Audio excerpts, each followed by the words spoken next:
community of Altadena has experienced great loss and destruction in the wake of the Eaton Fire, and much of what was destroyed represents the community's long and rich black history. In the first part of this series, Eyewitness News reporter Annabelle Munoz and data journalist Jill Castellano speak with a lifelong Altadenan who's helping document and preserve that history. Annabelle joins us now in studio with this important story. Annabelle?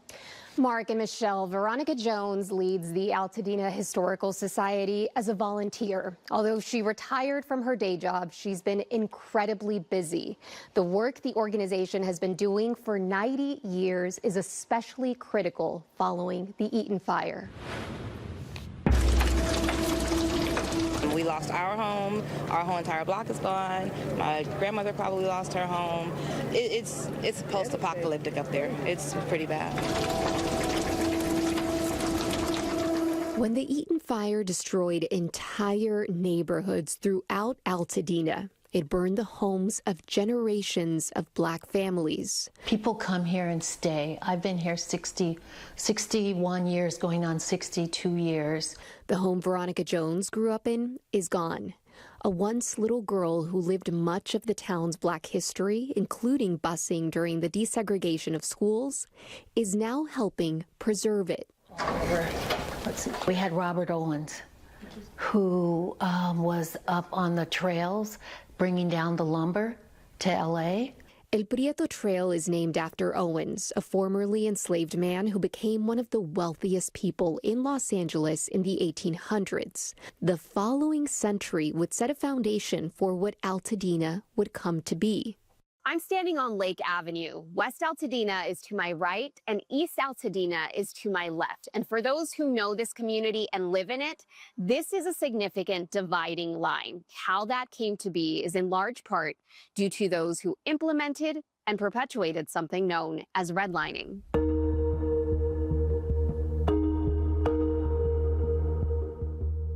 This 1935 map shows areas marked in yellow and red that loan companies did not want to invest in. These so-called undesirable streets were concentrated west of Lake Avenue, where the non-white population lived.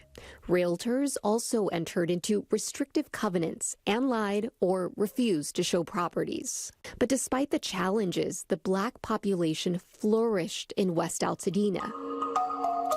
This map shows its growth over the decades. By 1980, they made up roughly 43% of Altadena's population, most settling in West Altadena. But we'll just go down through here. Jones drove us through that side of town, stressing that the legacy of systemic racism is still visible today, including smaller parks and libraries and a higher density of power lines. 60 years later, 80 years later, those wires are still there. Those trees are still not planted.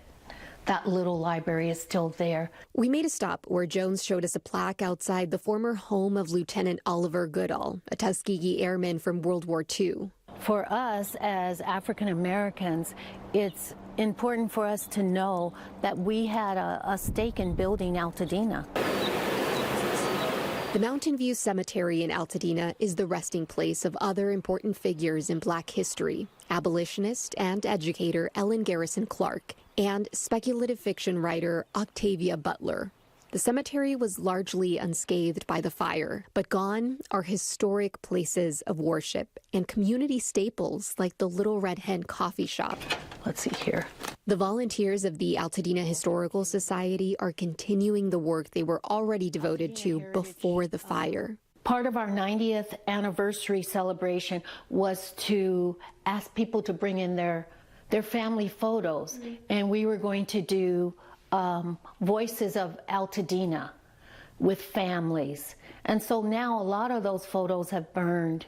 Many of the volunteers are living that reality.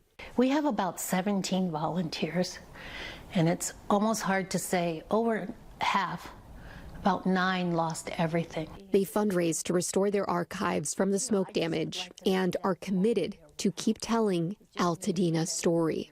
Altadena doesn't need to come back exactly the same. It needs to come back stronger and more intertwined. All right, what a beautiful story, Annabelle. Anything that surprised you while you were speaking with people for this? You know, I think what really stood out in this process, that a lot of the stories that we're hearing, we know them because of the curiosity and the humanity of the people of Altadena. The plaque that you saw outside of the home of Lieutenant Oliver Goodall, that's because the current homeowner investigated, learned that story, and started this effort to set up the monument. So just one of the examples of the town's rich legacy of Black history. And tomorrow, we're going to take a closer look at the impact of the fire through one family that's actually been in Altadena since the 1950s. Wow. Fascinating. Great story to tell. Looking forward to the next part. Annabelle, thank you.